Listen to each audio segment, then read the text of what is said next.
Hello and welcome to the Idiot Book Nook. My name is Blazewing. My pronouns are they, them.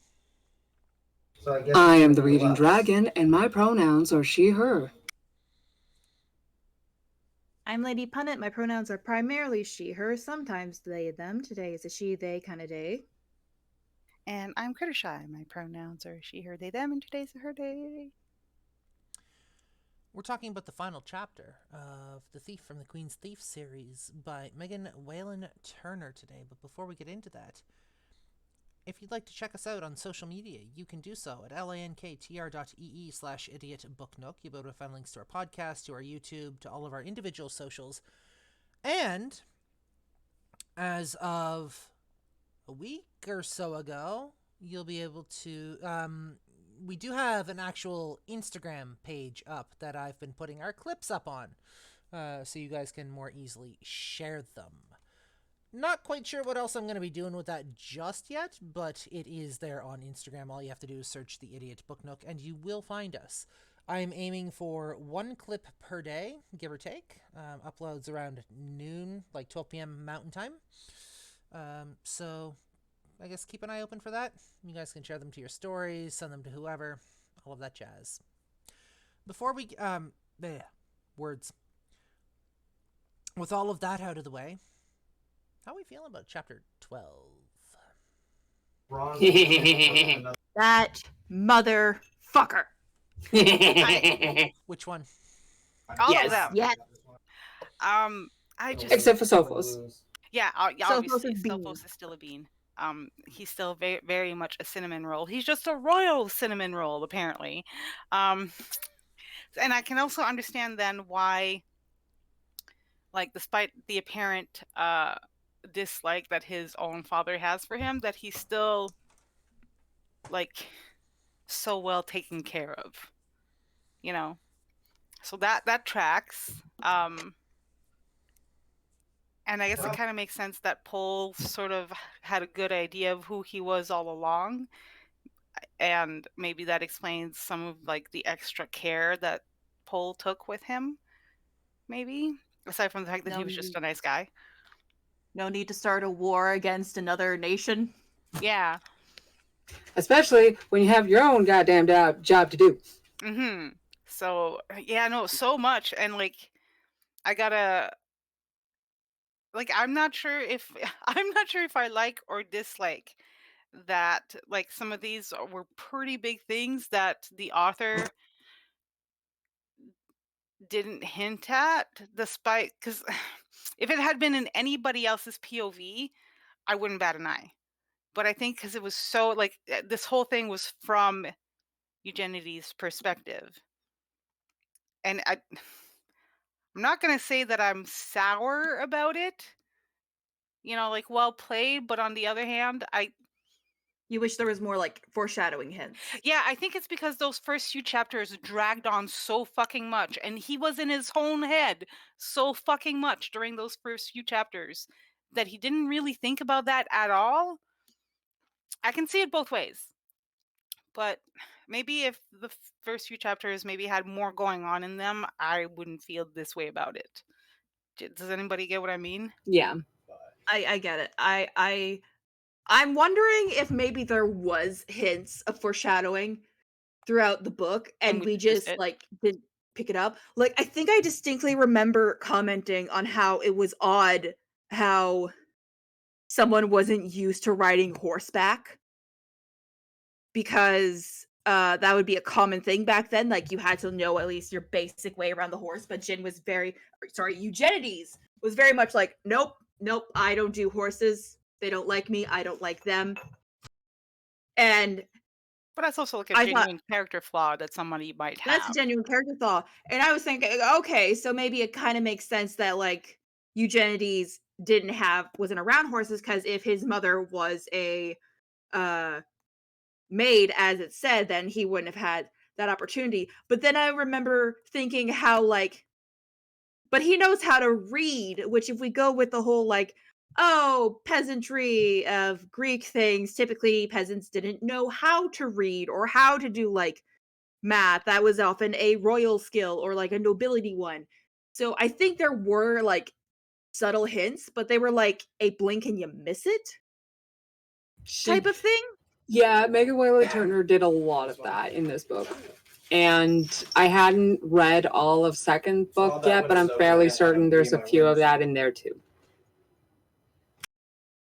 So, and like I said, like I'm not against doing that in general. Like it's, there's always good things about keeping your readers like giving them new things to but yeah, I think if the first few chapters hadn't dragged on so much, it wouldn't bother me as much. That this pretty big, like it's a huge part of his character, and yeah, I did enjoy it. I like how it all wraps up together. Um, it's definitely like you are provided with at least a majority of the answers. We know there's more books coming, so I am curious. I think I would be interested in reading the next couple books just to see how, like, if she manages to capture my interest. Um, I will say, like, if I had started this book on my own, I probably would have put it down at some point in the middle and not picked it back up. Do you think if it had been written in like a third person POV instead of a first person POV, you would have appreciated the narrative a bit more since it wouldn't have been like as such a heel turn near the end? Yeah, I think so, probably. I generally, I won't say that I struggle with first person books. I just find that they can be tricky to write well. And I won't say that she did a bad job. Like I said, it was enjoyable. I'm interested in seeing what happens next. But, you know, No, I understand that. I have some moments. I understand that completely, speaking as because typically it's like the first person POV that was used a lot in like the early 2000s fanfic era, or like the I or like the you, like you did this, blah blah blah. The YN era. Your era is something, and I have sometimes a very hard time reading those because tism brain, I would often think I wouldn't do that though. This is something I do. Why would I do this?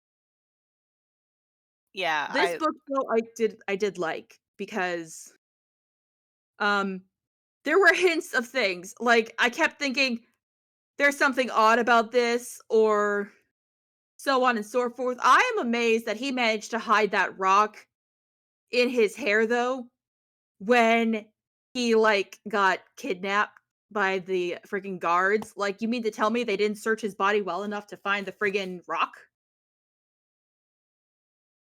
Like, Atolian guards suck apparently at doing body searches. Mm-hmm. And so did their physicians, because they laid him down and didn't undo his hair, which is just bad form.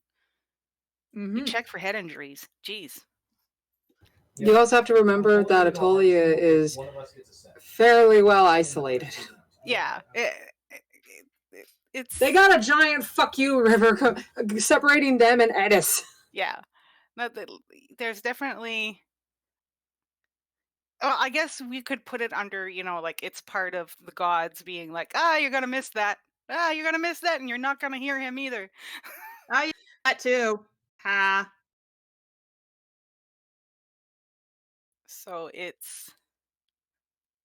I enjoyed the turnaround on it, and I'm glad that in the end, like generally speaking, everybody made it out pretty good and have grown in some ways. I think, the Magnus definitely got a dose of, what's that word again? Humility? Yeah, he maybe a little bit of humility and like a dose of reality or something. I think he's realized, like, it's like, I beat the shit out of the Queen's thief with a horse crop. Best line of the entire fucking book. Who'd have thought that I would one day beat the Queen's thief with a horse crop? It's like, please don't tell your queen the cousin. And apparently it's not even that rare of an occurrence. Nope. Although he does say that he does seem to like his mother's family obviously come from a more common stock, which seems to bother the fancy people he's around, and I totally get that. And it's probably why he thinks about his mother's family more than he does his father. So I mean that's well played, I suppose. The fact that the Magus said to Jin's father's face that, he should be proud of how well he did. And I would vouch for that. And I'm like, I mean, fair, but you're kind of also insulting him, insulting the dad at the same time by insinuating he wouldn't be. Not even realizing that he was just telling Dad just then. Yeah. And again, I say, hi, son. Hi, Dad. You did a bang-up job there, kiddo. Thanks, Dad. Oh, I tried my best. I mean, you didn't die, so there's that. Half the time I didn't know what the fuck I was doing. Half the time I was sick with fever. He does get sick a lot. He has such a poor constitution score. He's just sick and tired. Yeah. No, his dad is sick and tired. His dad is just He's done. sick and tired of being sick and tired. Oof, is that a feeling? But yeah, it all wrapped up really nicely, and I am curious to see where this could go. I agree, 100%. So that brings me to my next question then. On a scale of 1 to 5, what would you guys rate this book overall?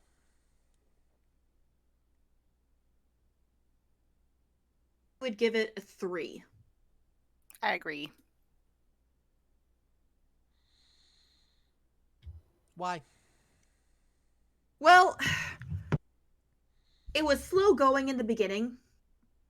I understand they're trying to do a lot of character interactions, but I feel it was a bit too slow in the pacing, or different interactions could have happened along the way. And even when it started to pick up, especially when they got to the temple, I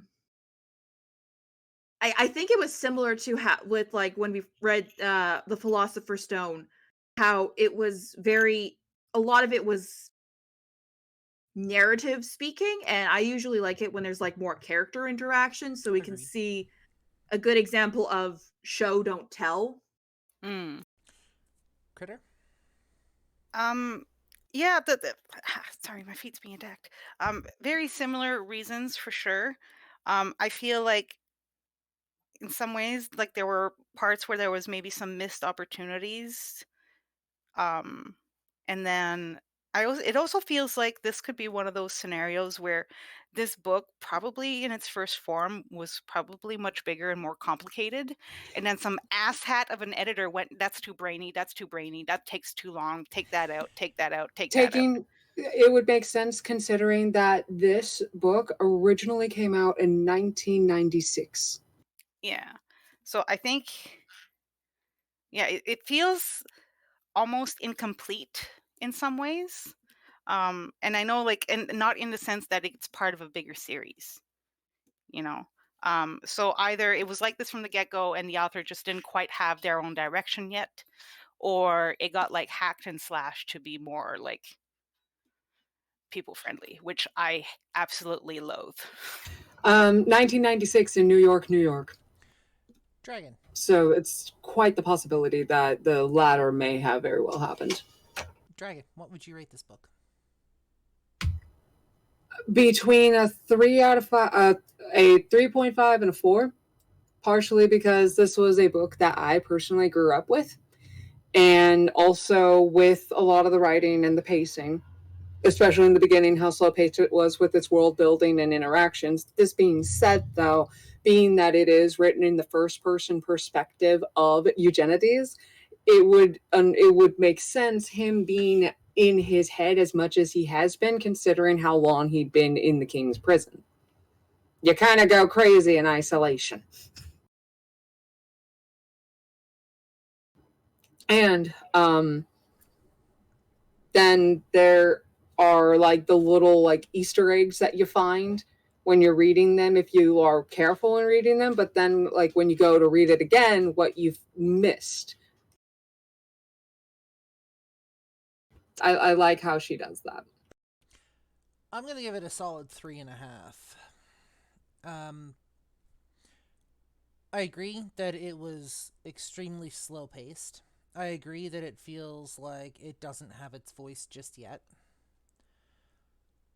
But I also recognize that this is a setup book.